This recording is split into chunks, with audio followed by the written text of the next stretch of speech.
Hey everybody, I'm Jeff Rubenstein from the PlayStation blog. We're coming up on E3, and what is everybody excited about? Well, we don't have to wait for E3 to talk about Killzone 3. Stephen Heide all the way in from the Netherlands to talk about Killzone 3. How you doing? Thanks for coming Pretty out. good, yeah. Happy to be here. So, it was about 2 years ago, leading into E3 2008, that we were showing Killzone 2 in a similar state. It was playable. It was incredibly impressive. We were marveling over the reload animations and things like that. Mm-hmm. So, once the game was wrapped, and what did Guerrilla turn their attentions to? Well, we still had the DLC, the downloadable content, to obviously keep the fans occupied, and that's what kept a lot of the team occupied as well. Mm-hmm. But at the same time, we went straight into Killzone 3. Because there was a lot of momentum in the team, where we really liked kind of what we did with Killzone 2. A lot of people liked it. But we felt we could do a lot better at the time, and we said, well, we just really need to kind of get that momentum, keep that momentum, and go straight into Killzone 3. So we basically took it day and date from when Killzone 2 launched. We went straight into Killzone 3. Now, I hear this a lot talking with devs. As soon as the game wraps, they're already thinking about the things that they wanted to get in there and they couldn't do. Absolutely. So, what types of things were you all looking at when Killzone 2 was done, where you thought, okay, we can do even better next time? Well, I think there's always things that you leave on the cutting room floor. So there's a lot of ideas that are being tossed around, a lot of different things that we want to do. We always look back at our previous games, seeing what kind of things really worked and that we wanted to bring on board this time around. But at some point, it's pencils down, and everybody's got ideas, but you really have to kind of lock the game down because you have to ship it, and because you have to get it into people's hands. So a lot of stuff that we'll see in Killzone 3 is stuff that we've been thinking about toying with for a long time. Things like jetpacks, obviously they were in Killzone Liberation already. Yep. And that's something that we felt that would really work well in first person. But in Killzone 3, that's the first time that you'll actually be playing with jetpacks as well. So that's one of the things that we initially took. Obviously, there's a lot of improvements and other things that we want to do as well. When the game is out there, you get a lot of feedback, get a lot of suggestions from our fans on things that we need to improve. So all those kind of things we take on board as well, and that feeds into what we do for Killzone 3. I know you got a lot of feedback on controls. I know you released a patch in Killzone 2 later on after the game was out. Yep. So talk about controls. I know a lot of people have a lot of opinions about the Killzone controls. Yeah, there's a lot of opinions around that subject. Obviously, it's something to do with accessibility, being able to kind of go from one game to the next game, that the controls are familiar, that you know what to expect. Killzone 2 has a slightly different way of approaching the controls in terms of the weight. Mm-hmm. We really wanted to have that feeling that you're carrying a loaded weapon and it's heavy, and we do want you to kind of get that sensation. But at the same time, the lag, kind of the responsiveness of your controls, we felt we could improve that, and we needed to improve that. So we remedied most of that in the patch, but we're taking it a lot further for Killzone 3. So it's one of the key areas that we really want to improve on what we did for Killzone 2. One of the unique control aspects I really think worked in Killzone 2 that we hadn't seen ever before was a first-person cover system. Is that coming back in Killzone 3? Any changes to that? Absolutely. The cover system is something that we felt worked quite well.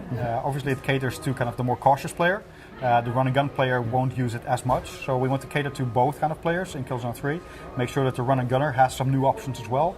So that's why things like the new brutal melee system is going to be in there, where you can actually get up close to those enemies and take them out, which is really satisfying, and that's going to really please the run-and-gun kind of guys. But at the same time, we want to improve the lean and peek system as well, so we've made it a lot more snappier. So actually, when you're close to cover, you can actually kind of really easily snap into it. We've got things like slide into cover, so you can actually run up to cover, press the button, and you just slide into it. And once you're in cover, you can actually hop over it as well. So it all feels a lot more intuitive, and it's a lot more kind of motion-based. And there's a lot of work ongoing under the hood for the lean and pick system. Now, when Killzone 2 first came out, or even before it came out, and we were 2 years ago looking at it for the first time, everyone was just wow, just floored by the graphics, the visual fidelity.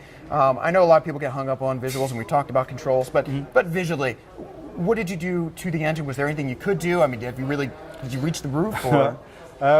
That's what you always say as you're near the end of the project. It's kind of, well, we're maxing it out. We're firing on all cylinders, and we really think that we did a good job. But then, kind of, you start looking back at your code and at all the stuff that you've written, and you think, well, actually, we can do more. And there's titles coming out after us that show that a lot more can be done. The guys from Uncharted, the guys from God of War, they did an awesome job in pushing it even further. And of course, there's some little friendly competition going on with kind of, okay, can we step it up again? Can we take it a notch further? So the guys on the engine side, they're really trying to kind of optimize it even further, and they've done a lot of kind of technological advancements to make sure that we can do much bigger environments this time around. So there's a lot more scope and a lot more kind of grandeur to the environments, which for the player obviously means that you've got a lot more routes to take. It's not as corridor based as Killzone 2 was. So it feels a lot more open, while at the same time we're adding a lot more detail into those levels. So in order to do that, we've had to develop some very intelligent streaming systems, which basically means that everything and anything in the game is now streamed. It's all seamless, and you completely get rid of all the loading hiccups, and the levels just are a lot bigger. And that's probably one of the biggest areas of improvement that you'll see on the visual side, just these massive environments with even more detail than you had in Killzone 2. I think you mentioned intelligence. Let's talk about the AI. You frequently were not alone in Killzone 2. Sometimes you were with Rico, among others. Talk about, but I don't know that they necessarily helped as much as they could have. I felt like I was reviving Rico. Let's talk about what you're doing with that, and let's talk about the Rico character, who's proved to be maybe a little divisive. Rico is quite the character. There's a lot of emotion circling around the character. It's on the one hand, it's great to have people respond to a character in such a strong and emotional way. At the same time, it shouldn't be out of frustration. So we do want to make him a more usable buddy.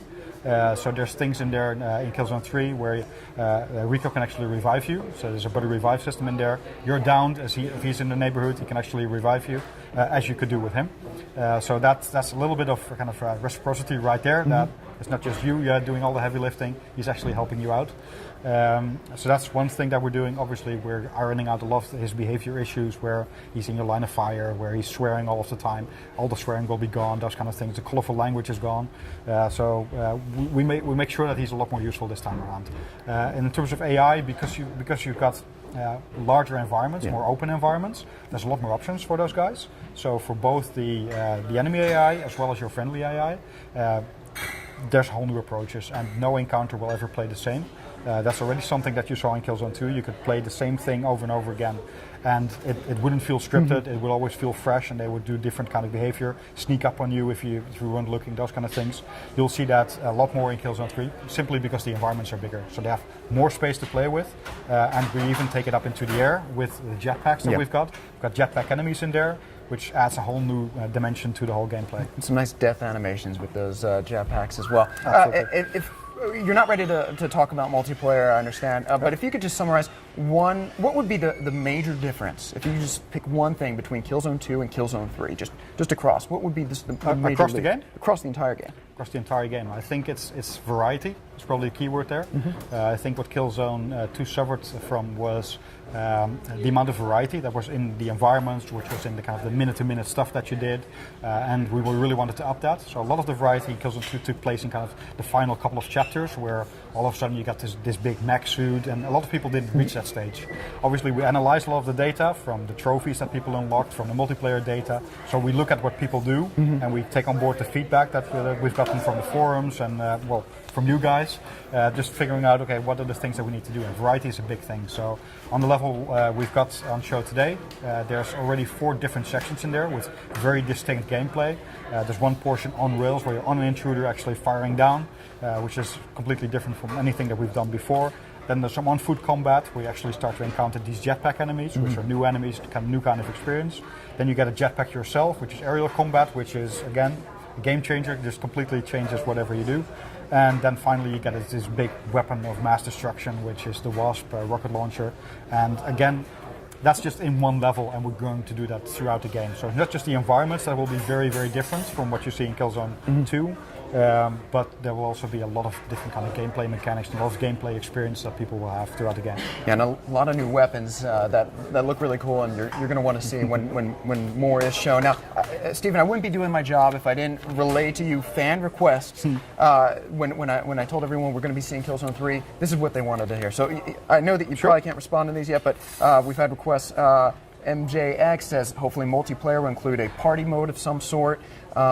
Please keep custom soundtracks for multiplayer, like in Killzone 2. That was MZ83. A lot of people were talking about co-op. They really want to see co-op, so just that's what they're saying. A special edition. People love the game when they're saying, can I buy more of it? So Yep. people would love to see a special edition for Killzone 3. Fully customizable controls. That was a big request. I know people like to, you're playing a lot of different shooters and they want to keep the same type of controls throughout the games. And and last one, people were asking us acquire some snipers. People who did make it to the end of the multiplayer, to the top of the rank there, they would like to see a prone position. So I know you really can't address any of these right now, but I thought it was important. I can give that to you if you want. Yeah, absolutely. People they're really passionate about Killzone, and I'm really passionate about Killzone, and really excited for what I've seen today, and I think you all will be too. So. Yeah, thank you very much. I mean, this kind of stuff, we read a lot of what's out there on the internet. Obviously, we can't trust anything and everything, but we do read a lot of those things, and we really stay in touch with the fan base. So this stuff is greatly appreciated because we take it all on board.